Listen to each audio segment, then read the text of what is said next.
In this video, we're going to take a look at follow-up boss versus Kvcore. So we're going to see the pros and cons of each one of them. Now, as you can see, right now I'm on follow-up boss, which is a CRM tool that will help you run your business. Now, as you can see, the plans here ranges from $69 per month up to $1,000 per month.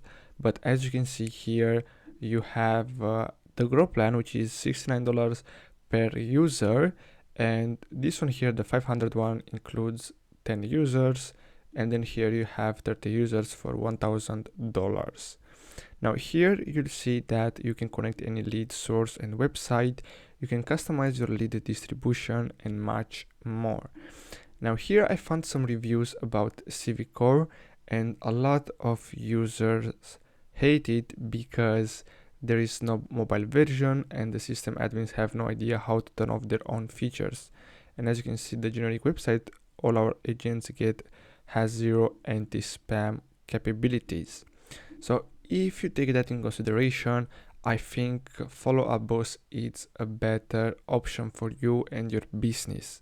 So I hope you found this video helpful. Thanks for watching, guys.